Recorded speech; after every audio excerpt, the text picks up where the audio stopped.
Saya tidak habis pikir dengan pemahaman gereja masa kini yang masih saja memperdebatkan tentang makanan.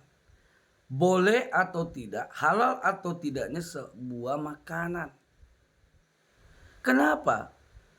Karena Yesus sudah tetapkan bahwa aturan tentang makanan itu yang ada di dalam perjanjian lama, yang ada dalam kitab-kitab imamat itu sudah tidak berlaku lagi. Kenapa? Karena bukan tentang makanan yang menjadi masalah terpenting manusia pada saat ini, melainkan masalah kerohaniannya. Buat apa kita tidak makan darah, tapi kita tetap melakukan percabulan, kita tetap menipu orang, kita tetap membohongi orang lain, kita tetap mencuri, kita tetap membunuh. Bukan mengenai makanan ajaran Yesus yang paling utama, tetapi tentang sikap-sikap kita di dalam memahami Allah. Kalau kita membahas tentang makanan, cara berpikir kita sekarang sudah ketinggalan dari orang-orang yang hidup 2000 tahun yang lalu. Kenapa? Karena masalah makanan sudah dituntaskan oleh para rasul-rasul di dalam sidang Yerusalem. Jadi kalau sekarang kita mempersoalkan itu lagi, maka kita kembali lagi ke zaman 2000 tahun yang lalu. Di zaman para murid-murid sedang menginjili. Bahkan Rasul Paulus sudah memberikan kesimpulan tentang makanan. Bahwa semua makanan itu boleh kita makan. Asalkan itu berguna bagi tubuh kita. Misalnya saya kasih contoh.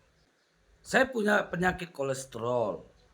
Penyakit kolesterol pantangannya adalah daging yang lemak berlebihan.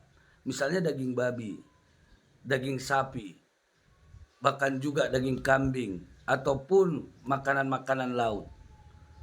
Tetapi karena saya tidak memikirkan kesehatan saya makan.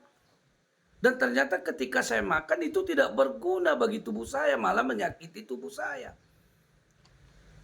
Maka tidak boleh seperti itu.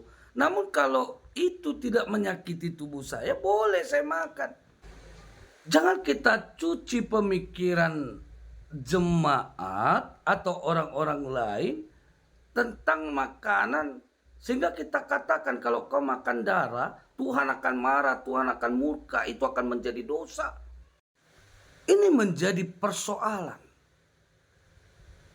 Kita takut-takuti jemaat dengan istilah-istilah seperti itu. Seakan-akan kita yang menjadi Tuhan bagi mereka.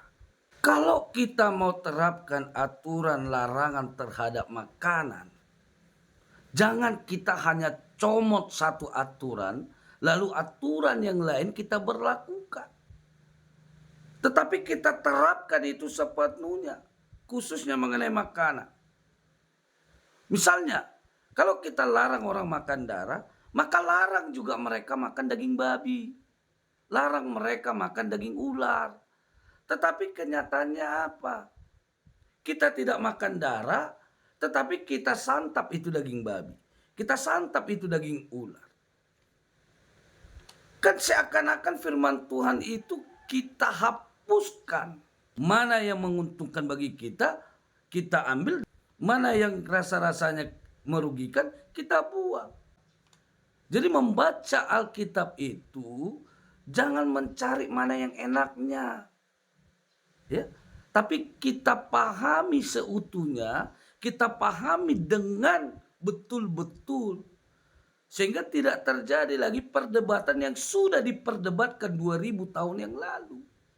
Sehingga pemikiran orang Kristen, keimanan orang Kristen tidak mundur, melainkan maju ke depan. Shalom, Tuhan Yesus memberkati.